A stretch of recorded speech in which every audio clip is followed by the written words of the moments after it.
Welcome, everyone, to the monthly Spark Talk. My name is Lisa Blue, and I'm the Director of Artificial Intelligence Strategies here at Eastern Kentucky University. Through the Spark Talks, I hope to demystify generative AI while sparking conversations that inspire innovative teaching and learning strategies in higher education. Bill and I are very glad you're here today. Each month, we'll share insights and practical strategies for integrating Gen AI into your teaching, research, and service obligations.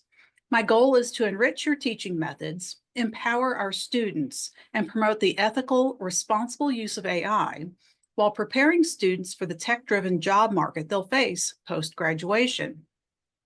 Today, I'm pleased to highlight the work of Dr. Bill Thornburgh, an assistant professor in our Department of Teaching, Learning, and Educational Leadership.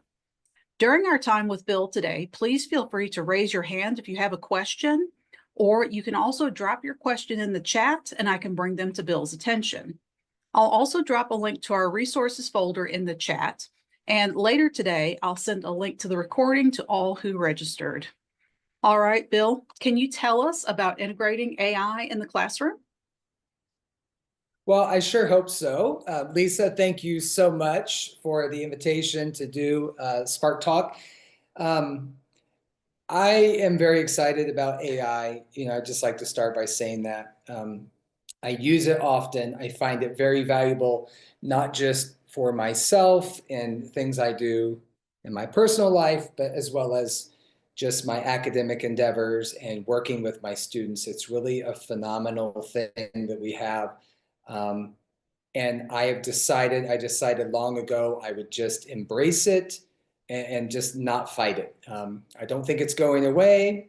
I believe it's going to continue to get stronger. And so, any moment I can find some kind of AI-related PD or opportunity to play around, that's what I do. I take advantage of that. So today, what I'm going to talk to you all about is just the idea of the importance of having some sort of policy. And this really stems from the fact that I was on the syllabus writing committee for developing an AI policy in the teaching, learning, and leadership. And we've done a number of professional development with our faculty. And then I've really started to use it more in the classroom, not just for myself and my own planning, but having my students complete some assignments. And I'm going to show you two examples of that today, and then talk to you a little bit about, the impact I think it's having on my students. And it serendipitously happened where I just got an email from a student the other day after the completion of an assignment where they were using AI. So I think it's very powerful. We'll go ahead and we'll get moving with just an overview of some of the things that we're going to talk about today. And again, it's not just having a policy, but it's having an effective policy and one that you feel comfortable with and one that your students understand. And I really believe that we need to open and have some honest conversation with our students. They know that AI exists. Many of them are dabbling in one way or another and using it in our various courses. And so I don't think we should be hiding it. I don't think it should be something that we're just hush hush about. So let's be transparent and let's really talk about how to use it responsibly. Then we talk about, and I'm going to show you a couple of different things, which some of you may have heard about, the AI assessment scale. Maybe you've seen like the AI stoplight, which is like the red, yellow, green. Red is, let's not use AI at all. Green, it's okay, let's use it. And again, it's whatever scale you use, you have to feel comfortable with that. And then it's all about communication, right? Being clear about the assignments that we are creating and having our students complete, and then communicating our own expectations, which of course come from the policy that we create and we implement in our courses. And then I am going to talk to you a little bit just about the TILT framework, which some of you are maybe familiar with and you've used in the past. And I'm going to show you how I've not only used AI, but I've tilted these assignments, and I really do think it's been transformative. I really do think students are appreciating. And so Lisa knows this. I don't want to just talk the whole time. I love discussion points. I love to get you all to think. And so the first question, and you can throw this in the chat, maybe with just a thumbs up, thumbs down, a yes. I'm just curious, do you have an AI policy? So just throw it in there real quick. Yes, no, kind of. And I want to open my chat window and see what we've got. I love it. Okay, mostly yeses. I prohibit, but I'm considering allowing. Okay. And we can maybe talk about that, why you are currently prohibiting and what is it that's making you consider it. Dr. Mills with the current no, but would like to develop. This is going to be part of, I will show you today my AI policy. And then if you're interested in maybe not right now, but later developing a policy, we're going to do a workshop in early April, and that's going to be part of it. And so, okay, I appreciate you all including some input there. So now, and again, you can come off of mute for just a couple of moments. And how are you currently using it in your courses? Maybe what tool are you using? Or is it assignments? Is it papers? Is it brainstorming? I'm curious. Been using it to write tests. I have to give an EPA 608 exam, and for practice, I use the AI here to come up with the 100 questions that I needed, and it came out really nice, and an answer key with it. Great. It did it all for me. Okay, that probably saves you a little bit of time, huh? Well, it took me probably 4 or 5 hours down to 15 minutes. Yeah, that sounds about right. Okay, thank you for sharing. Can we get another one? Yeah, I'm using it in my corporate and business class. We're doing it for a presentation. We're exploring the different levels of corporate aviation, and they're going to use it anyway. So I just said, let's use it and learn how to use it. So this is the second AI lesson that I sat in one last week. I think I see a couple of people that were in with it. Hello, Bill. And so, yeah, I learned from the students quite a bit of times. Yeah, it's good to see you, sir. Yeah, I mean, we know they're using it, right? And so I think it's up to us to introduce them to appropriate ways that they should be using it. We should help them with ideas of how they could use it. And then we should talk to them about when it's not appropriate, or how they may use it when it's, maybe bordering on academic integrity issues, or being unethical, privacy concerns. So again, I really do think that we need to just embrace to enhance that's happening within our classrooms. And then the final is, and Dr. Mills, maybe you can start with this since you mentioned it there, like, if you're currently not using it, why? What are your concerns?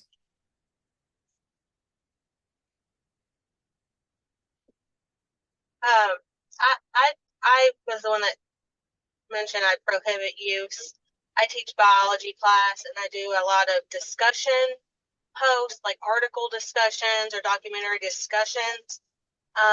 And I tell them not to use it because I want to get their inputs and thoughts, but it seems like I can always sort of tell when they do use it because they're giving me like PhD level answers. This is an intro bio course.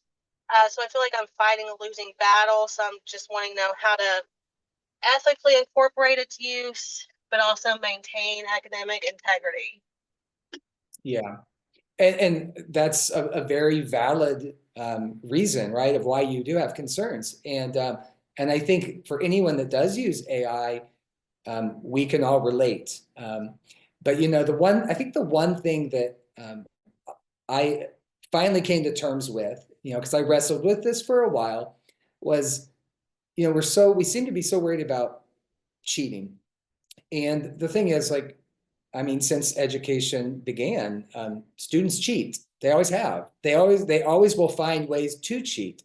And we've managed to get this far, right? So I think that we can try to recreate, redesign our assessments to reduce or eliminate cheating. We can try to include more like personal reflection.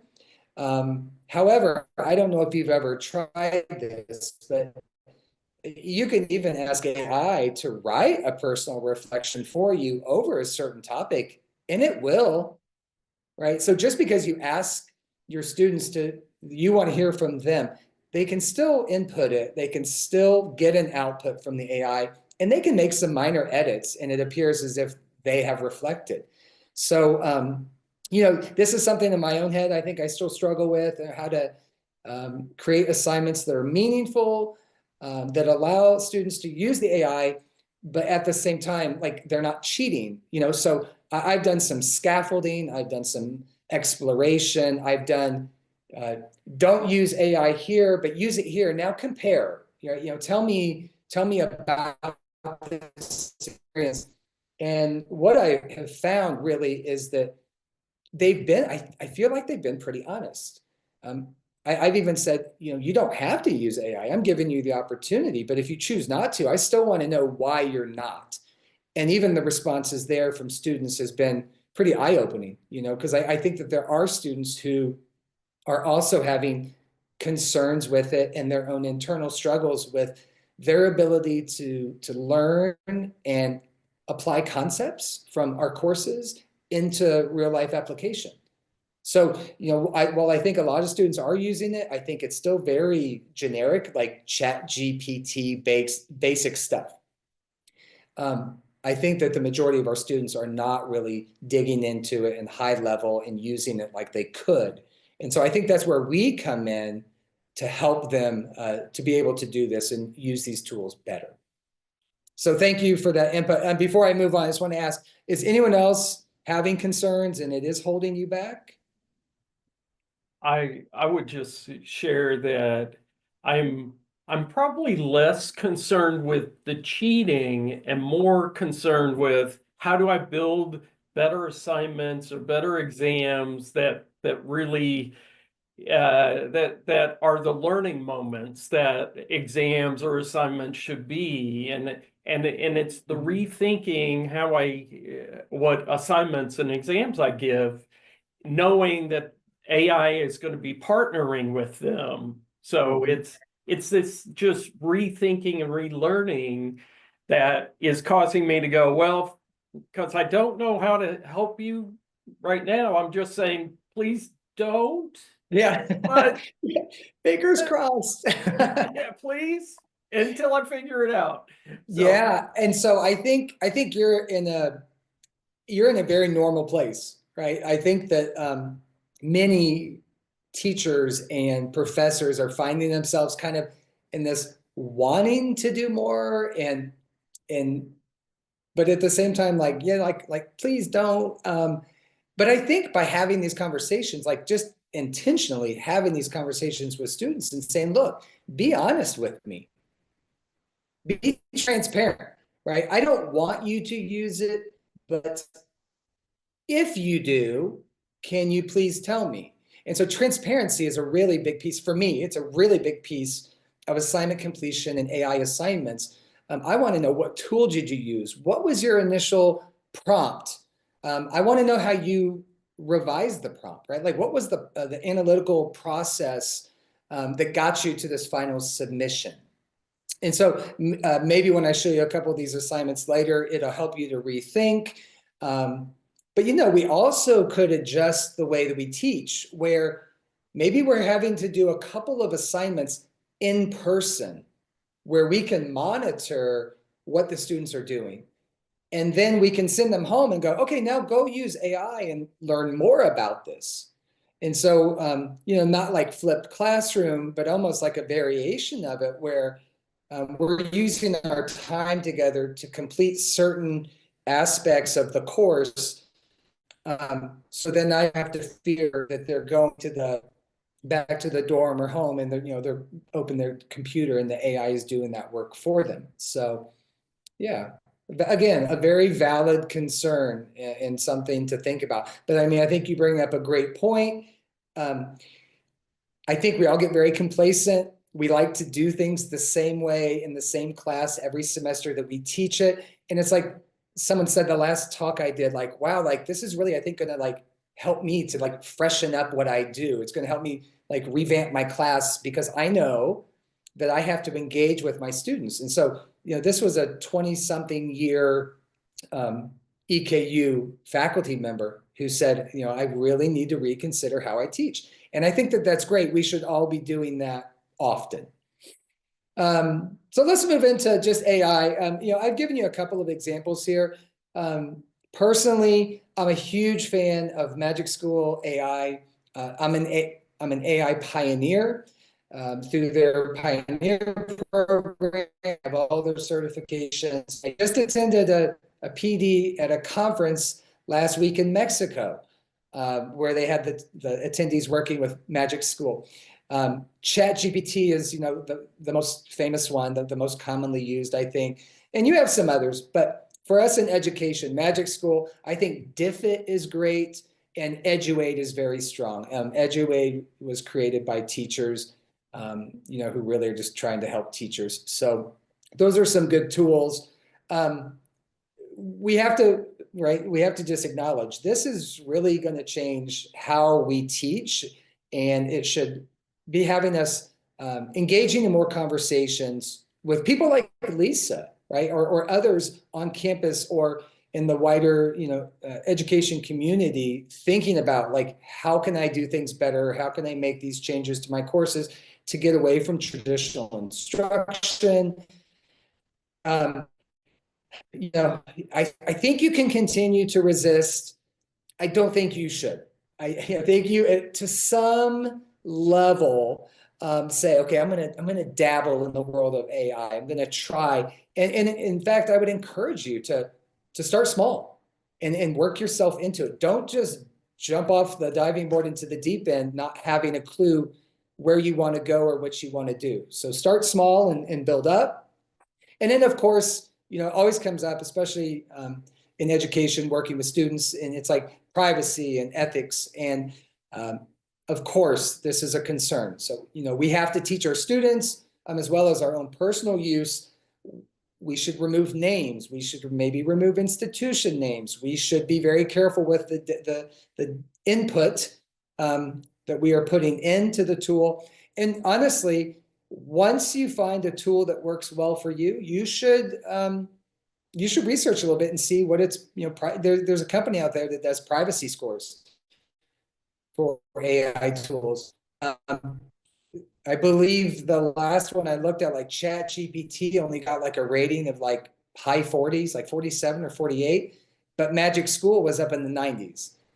And then if you have the paid version of certain AI tools, then that privacy, like that rating goes up. It's better, right? But we always want to be careful using real names and places and people and things.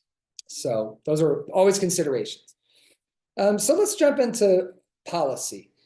I will tell you, as a member of the committee that was looking at developing policy, what we basically came up with is there can't be a standard policy.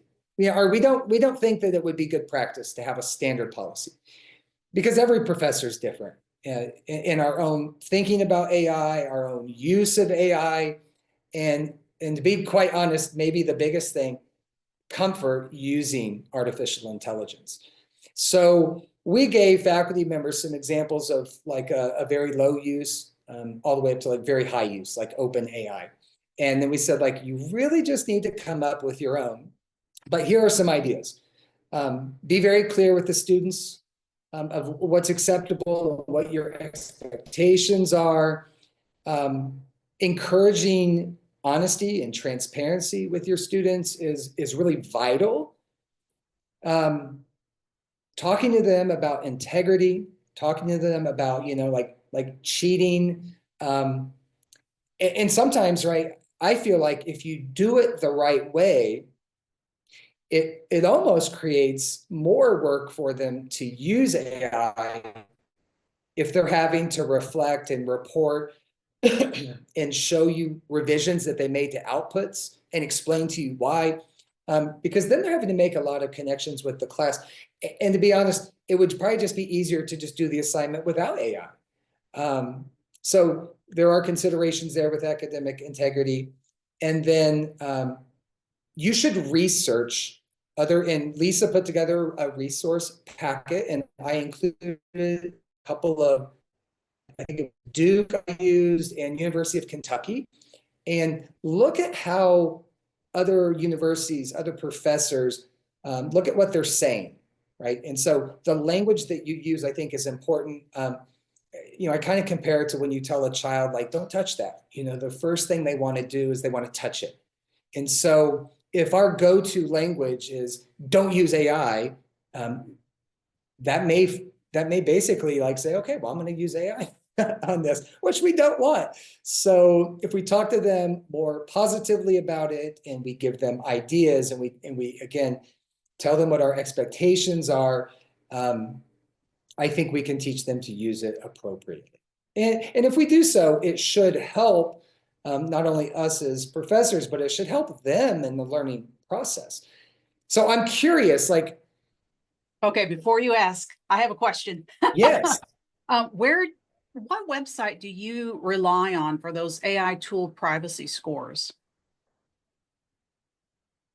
The one I pulled out of Magic School, where it's like a FAQ, you can get in and it tells you the organization that ranked them, and they do a comparison. So I can't remember the name offhand. Okay. But I found it, the first time I found it was through Magic School. Okay. That's where I've seen it as well. And I wasn't finding any other websites. Yeah. All right. Thank you. Okay, yes. So I'm curious for you, in terms of an AI policy, what are some of the things that would be at the top of your priority list if you've not created one? But if you currently do have an AI policy, which many of you do, what were some of the things, like off the top of your head, you were like, I've got to put that in there? So let's just see if we can get a couple of people to share. And then if you have not created a policy, maybe you want to take some notes here. Not being able to use it for plagiarism, and knowing where the information is coming from. Is it a legitimate source, or is it a blog? Okay. Check the source. What I learned in the last one, you've got to be very specific with a lot of your terminology and do redundant searches to kind of streamline it down to what you're actually looking to do, to basically filter through all the various publications that may not be applicable for the topic at hand. Okay, great. Would anyone else like to share?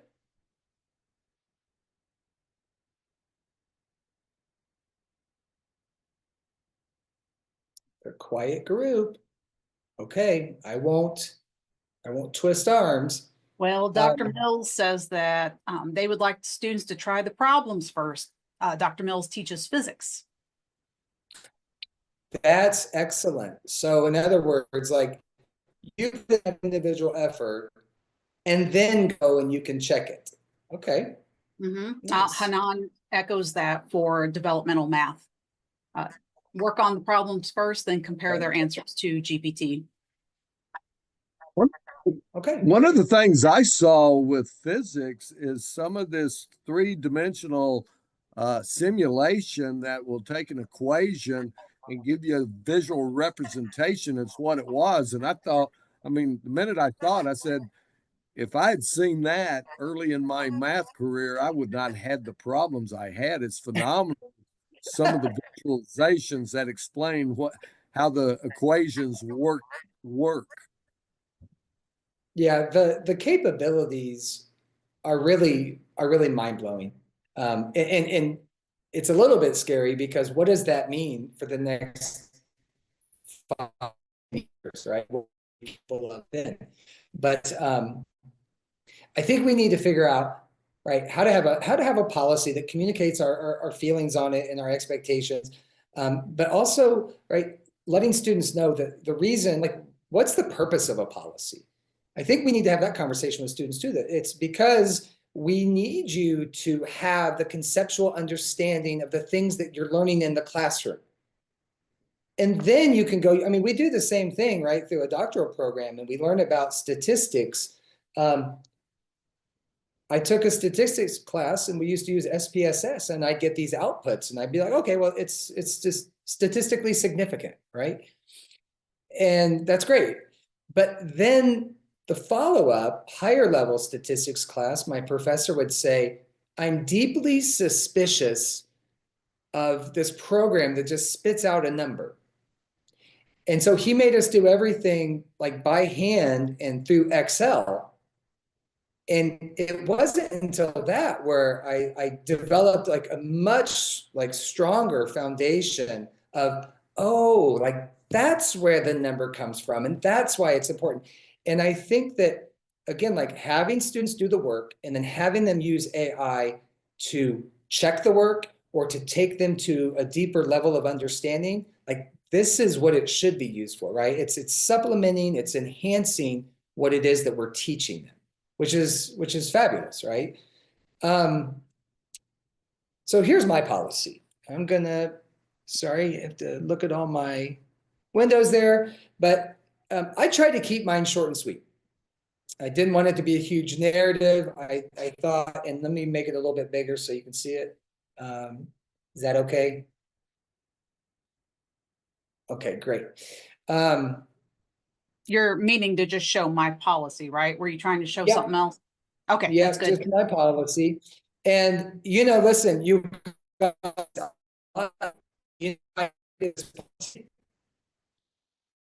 I use AI. I used AI to help me write my AI policy. And so I got an output.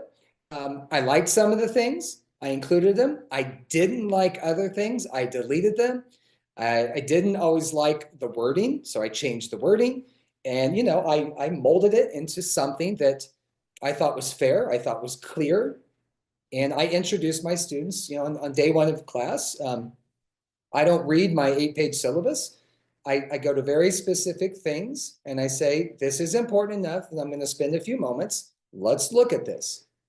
And we go over it. I give them some ideas on when it's like, basically it's always permitted. All right, brainstorming, idea generation, like in education, sometimes it's difficult to come up with really good student-centered, engaging activities. So use AI to help, right? Why are we spending, we're wasting this energy sometimes to come up with something that it's been done by another teacher. They could go to Pinterest and pull it off, or they could use AI to help them. And then that really helps them to think about how they can word it, how they can ask the AI to give it an output, how they can make it more specific and tailored to their students and like the specific disciplines and grade levels. You know, prohibited use, right? You should not be using it to just copy and paste. That's counterproductive to what we're trying to do in education. And in my case, it's very easy. I say, like, you all, if you found out your students were doing this, would you stand for it? Would it be acceptable? What would you do as a consequence? And they all say, well, of course I wouldn't let my students use AI. And then I say, you know, I say back to them, well, then why are you doing it? Right? You're a future teacher, you should know. Again, like this disclosure, like tell me if you used it, tell me how you used it. And if ever you're in doubt, just say it, right? I would rather a student be honest with me and tell me that they've used it, even if I didn't want them to, because then I could at least follow up and say, well, I'd like you to do this again, or can you tell me more about this? So again, like line of communication is always open. I think it's important to talk about integrity. And then I really want to build their AI literacy. And I will tell you, when we talk about AI in my classes, inevitably, one of the students will say, I can't believe that you let us do this, because in every other class, professors are telling us not to use it. And so we have a few professors over here in our department that use AI often. We have AI assignments. And I'd say there's 3 of us that pretty consistently and discuss it. But students are always saying, my other profs are like, do not. And that's fine. That's fine. But again, I would just ask you to reconsider, if that's you, to just reconsider that a little bit and start to dabble more with AI and start to allow your students to use it a little bit more. Start small and then just build up. Okay. All right. So we will move on from AI policy and we'll go on to ideas. Now, I don't have a specific purpose statement, right? So these are just ideas, things that you may want to consider.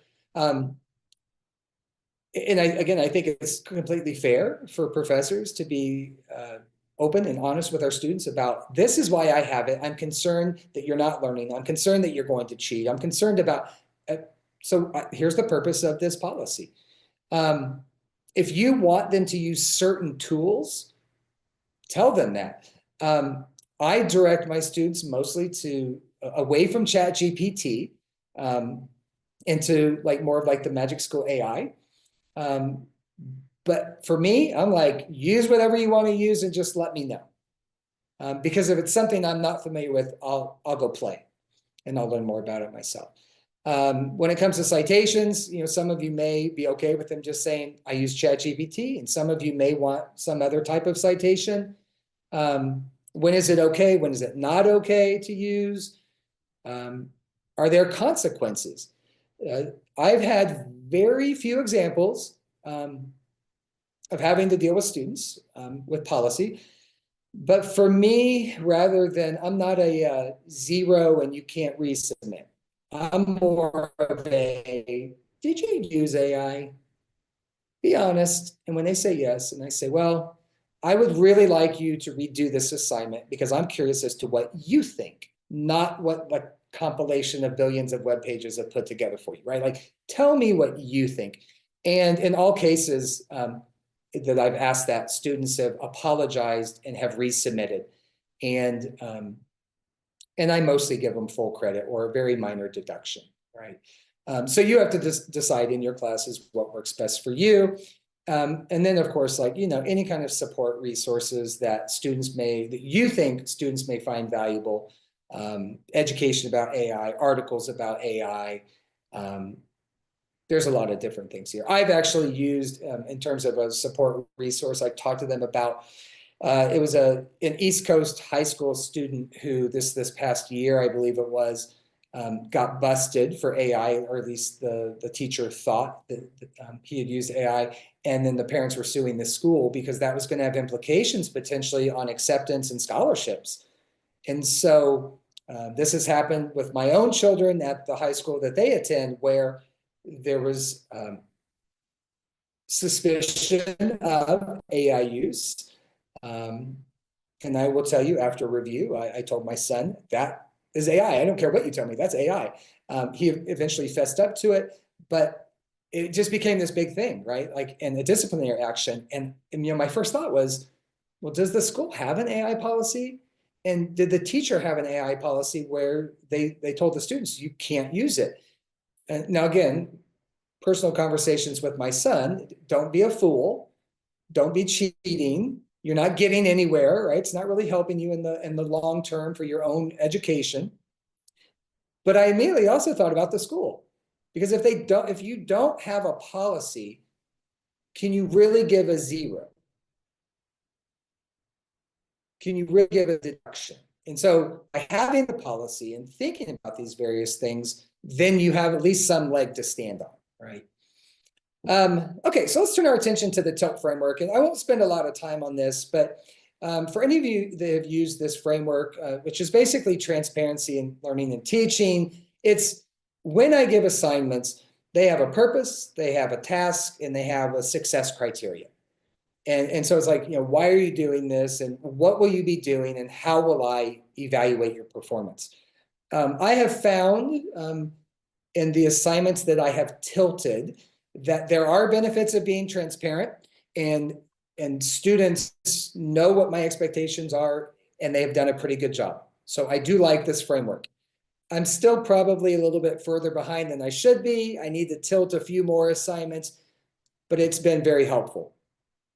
And then it's very easy to take an AI enhanced assignment and just put a tilt spin to it, right? And so I'll show you a couple of examples of how I've done that. So purpose, task, and criteria. That's what tilt is. When you are thinking about designing some AI enhanced assignment, here are some things to think about, right? As I mentioned earlier, students know AI, some of them are using it, but I do believe it's still very superficial. It's kind of like when we think about these young kids and we say that they're digital natives, right? They're so sophisticated with their technology use. But when you start to dig in, they're not. They're really good at social media. Like they can Instagram circles around us and Snapchat us to death, but they don't really know like the true capabilities of technology and the various tools that are out there that can help them. So we need to help them in scaffold assignments and build them up. We really need to be like intentional and explicit and create meaningful assignments. And we need to think about how to promote their critical thinking or their problem solving skills. And then of course, like the concern, right? How do we assess them? We don't want to just be trying to assess an output that AI produced. So how do we do that? And again, like kind of rethinking how we design our assignments and how we deliver and talk about them and how we grade our students. This is always a concern, whether we use AI or not. So we just need to re-envision what this will look like. And so you can just throw a thumb up in the chat or down. Have you used Tilt? I'm curious. And Lisa, just let me know let me hear. I can open it up here. So Tilt.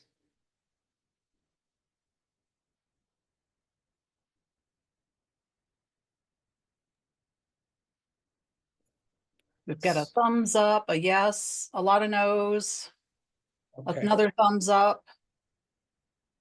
And the first Tilt PD I attended was part of my first year of faculty, and Rusty Carpenter led it. And I tell you, it was a really great session. He's very passionate about Tilt.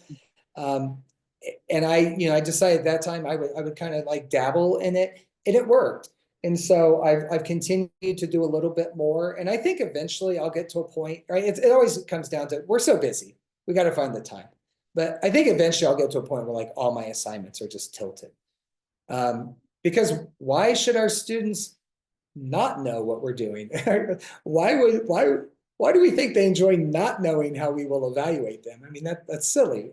So if we really want to help them be successful, using something like the Tilt approach and being real clear with what we're doing is obviously important.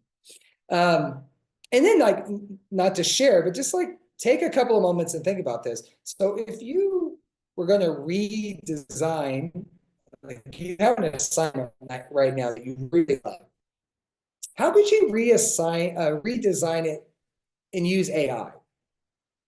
And then does it make sense that you could easily tilt it? Meaning you could write the purpose of it for students so they understand why they're doing it, why it's important. Could you list the various tasks that you want them to complete so it's clear and that they complete the assignment to your expectations? And could you identify the success criteria that would help them to give you a better product? And just consider that for a moment.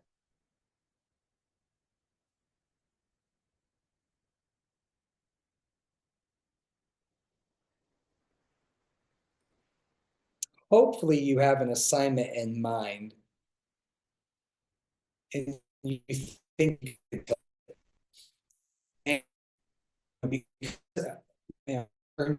encouraging you to start small.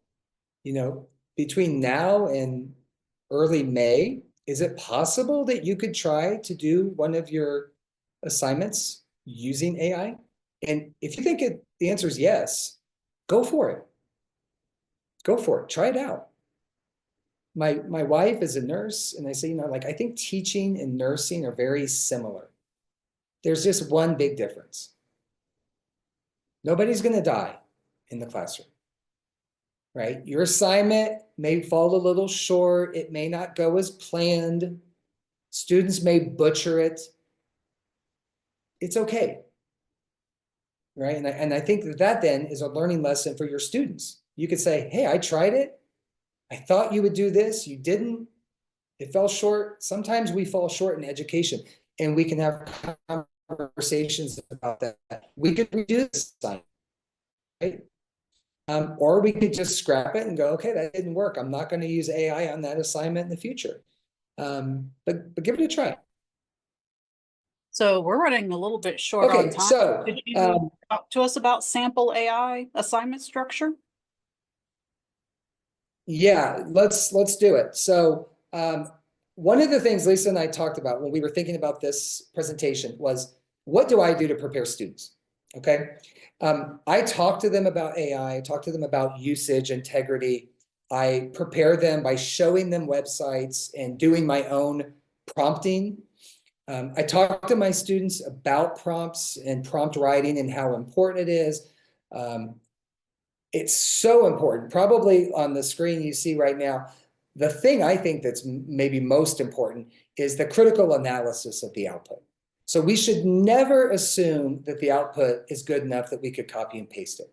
And so I ask my students to apply their knowledge and really think about it and reflect on it and either change it, make those edits, but also to re-engage with the AI, to ask more questions, to ask it to be more specific, to give further examples of, and through that engagement, right, then we get better outputs. And I think that that's really important. So before you do an AI assignment, right, you've got to work yourself up to wanting to try it, but don't forget the importance of preparing them to use the AI to complete that assignment. Before they, like iterations of anything are always better the last time you submit it. So, any of you that may be in English or go through, the sciences and you're going through iterations like the engineering design process, on the 5th time that a student submits something, it's stronger, it's better than the first time they do. And so I think the same thing is true of AI, that, we have to teach them how to use it. We have to teach them how to engage with it. And at the end, the result will be increased AI literacy and a better product that will be submitted to you. I think that that's just so important. So again, I won't spend a lot of time on this, but Mr. Foltz mentioned there the importance of like fact checking. We have to encourage our students to think about the quality of the output and the biases that may exist or hallucinations that may occur. I used a great site the other day called Perplexity. Perplexity gives you a lot of citations. I always go to the citation to see if it's real, because sometimes it's not. And so as professors, we need to know that, right? So we don't look foolish, but we need to teach our students the importance of really fact checking and thinking about the output and almost going into it like assuming that it's not accurate. And so because of that, you need to make sure that you're spending time with it, not just doing that big copy and paste. And I do want to show you some assignments, right? So here's a couple of things that we could do. Oh, let me pop that back up there. Reviewing, identifying, suggesting, right? Alternative prompt writing. This is just part of like writing strong prompts. But I want to show you these two. So the first one is going to be a recent assignment, and I'll make this a little bit bigger. This was about summative assessments, right? And I created this little flow chart for the students, Bill, and I said, okay. we're not actually seeing it. Oh, why not? So let me stop and I'll reshare. There we go. Thank you. Okay, here we go. You see a yellow box? There it is. Okay, so it's step by step, right? On steps 1 and 2, it's very clear here. You can see, don't use AI. Create some learning targets, practice writing test questions. And then now steps 3 and 4, AI, you can see I wrote AI generated. Do the same thing with the same standard, create some learning targets, create some assessment questions, and then, okay, do this. Compare and contrast, right? What did the AI do that you didn't? And then I asked them, I said, okay, tell me what you used and write a reflection. And again, because it's important to me, I don't need AI's reflection, I need yours, so don't use AI. The purpose of this assignment, this is why I wanted them to do it, right? We're working with learning targets, we're working with assessment methods, and it's very important in teaching that we align those things. So I just have a little blurb about that. Here are the tasks, follow the steps, pay close attention of when AI can be used and when it should not be used. And then here's my criteria for a 10-point assignment. Identifying the AI and the prompts that's kind of a no-brainer, easy point. I put a little bit more emphasis on the reflection piece, but I don't want to give them a ton of points for the AI generated work, right? So I make their self-created targets and assessment questions worth more. And if they do this, they get a 10 out of 10. So I have tilted this assignment and I have taken it from a real basic classroom exercise or basic homework assignment where they just write learning targets and assessment questions. And I'll show you in a moment a student quote after completion of this assignment. Bill, Okay. real quick, how did you create that infographic? Oh, I made a very small purchase. It's called SketchWow. Okay. And I use SketchWow to introduce all my assignments to my EDF 413 class. It jazzes them up a little bit. And honestly, for me, it just is a way for me to be a little bit more creative and get away from a Word document that's just black letters on a white page. I think the students like to see this a lot better. So SketchWow, I would encourage it. It's like $79. All right. And if you're cheap like me, you can use Napkin AI, which is free. Oh, and I will second that, you all. Napkin AI is a really, really great tool. And then here is a second assignment. Now, this is lengthy, okay? But this is all about AI exploration. So I tilted it so you can see there's a purpose, and then there's multiple steps. So I really tried to get them to engage with AI in different ways. So starting with image generation, which there's some really great sites for that, like DALL-E. And there's some various versions of it. I don't pay for it. And as a matter of fact, 99% of what I use is free versions of different AI tools. They do tend to be, they do what I need it to do. Lisa probably pays for a lot more subscriptions, but she's using AI in a very different way and to a much greater degree than we all do. Again, like how you can submit, but going from generation to lesson planning and assignment creation, I give them some examples of tools that they could use. So I want to guide them. I want them to feel free to explore beyond these tools. Differentiation, which is very important at any level of education, right? Even at EKU, like we should be prepared to differentiate for our students, especially those that submit, I want to say IEPs, letters of accommodation, things like that. And then taking them through, how can AI help us to be more efficient? So we heard earlier, something that would have taken 4 to 5 hours to create is down to like 10 or 15 minutes. So why are we not using AI as an assistant? So you have all of these tasks, and then at the end, here's the success criteria, right? So you can see it's not super detailed. It's just like complete each part, be creative and have some fun, include those prompts because I'm curious to see where they started and how they revised. And again, because that revision process is really important, and that's just teaching them how to use AI better. All right. And we'll head back over to here. And you should be seeing the screen now. One way in the last AI session that I either delivered or attended, an EKU professor said one of the ways she uses AI is creating case studies. So, case studies can take us a long time to create, and so AI can just do it like that. I love this. I just had to share this.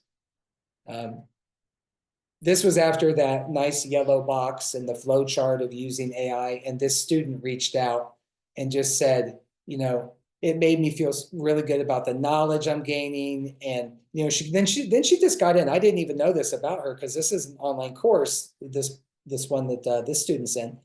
And she kind of started giving me a little bit of personal information. So I think it's really cool. She was sharing, and then just really feeling like it's not the amount of time it takes a student to do the homework, right? So just because if you're giving homework that's taking students an hour or 2 hours, that doesn't mean it's a great assignment. And so this was something that the student probably did in 20 to 30 minutes and really felt like it was great. So I was so happy. And again, this is why I would encourage you to use more AI and to be creative with our students. And so because we're coming up on time, this is just a little bit of a review of some of the things I've talked about. But when you may want to consider updating your policy after you see how the AI use goes, you may want to say, I need to spend a class talking more about it to help train my students better for the second go round on this assignment. Really just, again, opening up communication in the classroom and documenting everything, thinking about how we can make it better. And then, of course, how we provide feedback to students is so important, right? And so when we use AI, that's going to potentially change how we provide feedback and what type of feedback we provide to help them, because we want them to be better. And I think I'll probably cut that out because I know that we have challenges and we've already shared some of them, but here's how we can measure success, right? That students are more engaged, students are doing higher quality work, they're sending you emails about their appreciation, they're giving you good comments on course reviews. These are all measures of success. And if you're going to implement it, you've got to start with a policy. I'd be real careful. And that policy may be on just that one particular assignment you're going to try this semester. But then if you're going to really jump into the AI deep end, you need to have a policy ready on your syllabus on day one, so students are prepared to follow it, right? And understand it. Attending sessions with Lisa at EKU and outside of EKU and going to conferences, we need to build our own comfort level, right, to a higher level, so we're ready to do this. Starting small with single assignments and building up to full course implementation. If you do that, I will just say good luck. It can be a lot. It can seem overwhelming, but I think that you're going to experience good stuff out of this, right? And then just thinking about next steps, and there's groups that you can join, right? Everyone needs support. So there's a lot of stuff on Twitter that you can join, LinkedIn, TikTok. There's a lot of really cool teachers and AI strategists on TikTok that are constantly posting, websites you may not know about. Here's a tool, here's how you can use it, and follow them and watch them. I know we probably don't want to see these kids dancing around and doing silly stuff. So start to follow the teachers and AI. And then the thing to think about is, right, what is your action plan? How can you take this and really move forward and start to embrace it more than prohibit? And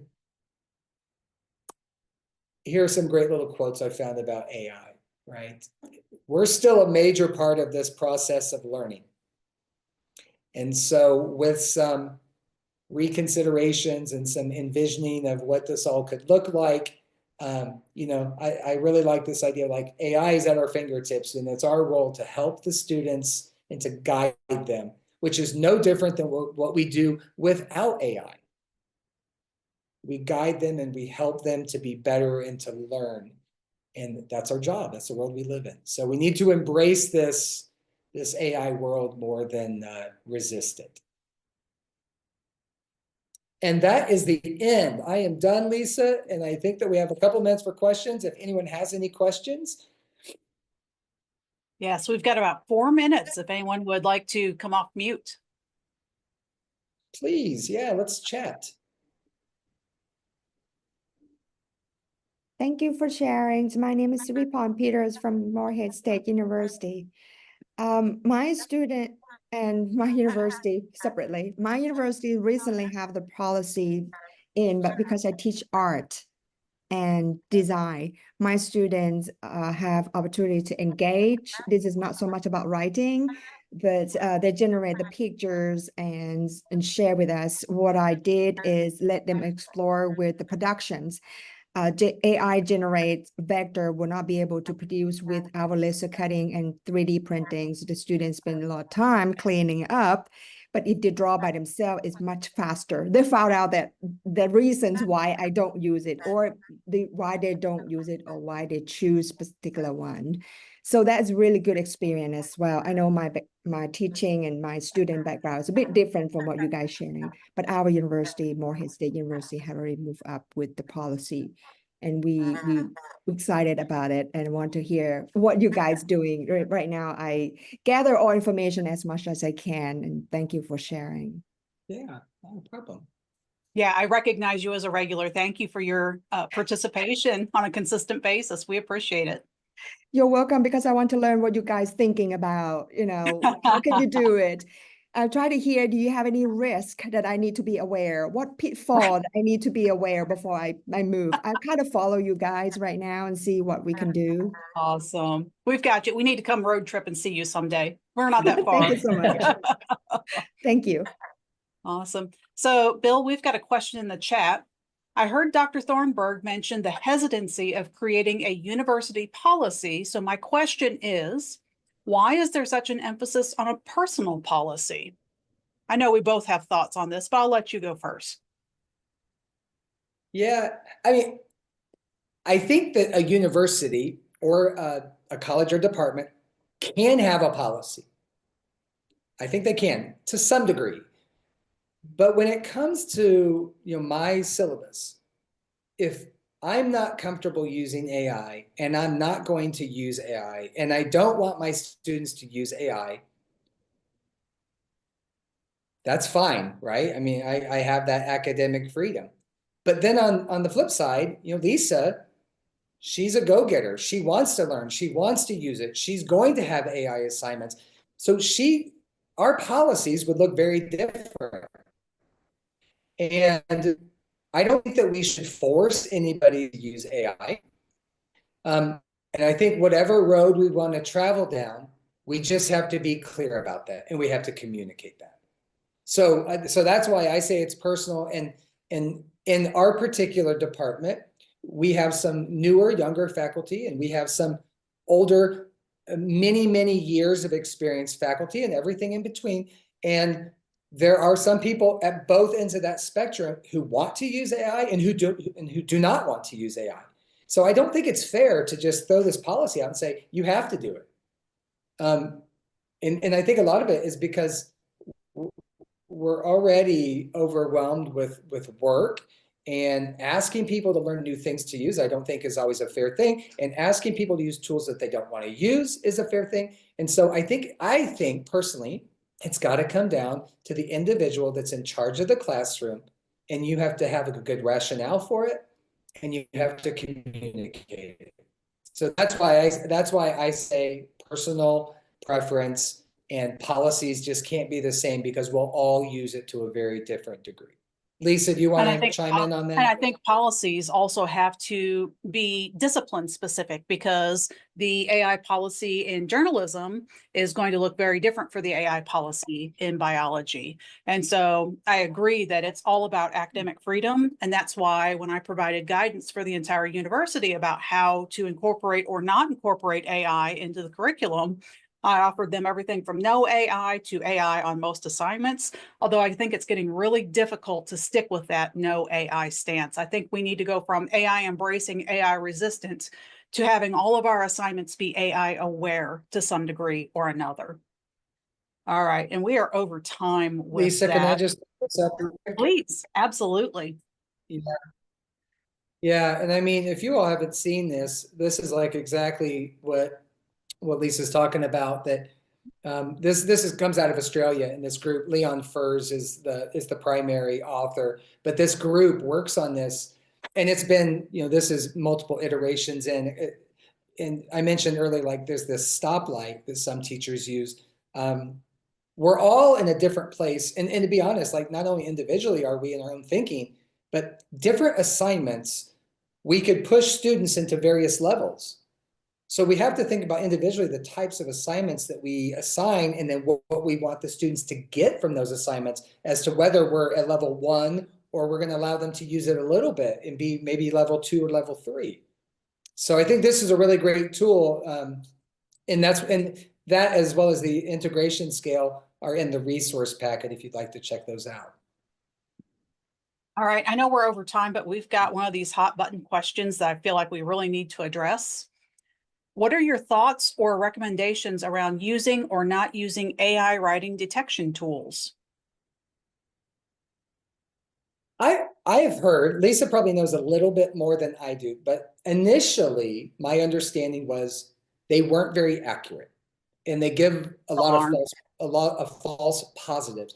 But then recently I heard that maybe some of them are a little bit more accurate than we initially thought. So I'm kind of gonna just wait in the background until I see which one is most true.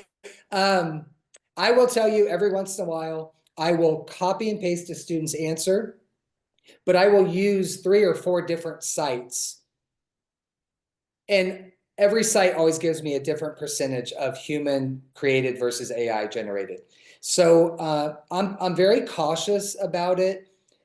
And I kind of just go with my gut. And I say, college students don't use that word. The writing seems too clean. And if my gut is not feeling good, I will reach out to the student and I will say, this seems very, I try not to be accusatory, but I say, this seems very AI generated. Are these really your thoughts? Sometimes they come back and they say, I did use AI. And I'll say, well, I'd really like you to not use AI on the next discussion board or on a personal reflection. Why are you using it on a personal reflection? That's crazy. So I'm very cautious about AI detection. I don't trust it, and I don't think it's 100%. So therefore, I'm very careful about it. I've got 3 main points I can hit on this really quickly. Initially, because of the high false positive, high false negative rate, I wanted our AI detector at EKU turned off, but because our faculty were going to outside AI detector vendors, which is not necessarily protective of our student data, I'm okay with our AI detector being turned on because at all costs, I want to protect our student data. That being said, if you feel like you need to use an AI detector, it needs to be one data point among many. Like you said, you've got that spidey sense tingling saying, hey, I think this is AI generated potentially. And so you enter into that dialogue with students and say, hey, can you tell me a little bit about your process?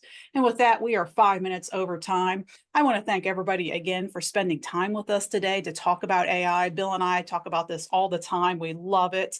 And if we can ever be of any assistance to you, I will send a link to the recording and all of the resources that Bill shared with you today. And feel free to reply to that email and we will help you out. Thank you all so very much, and we hope to see you again soon.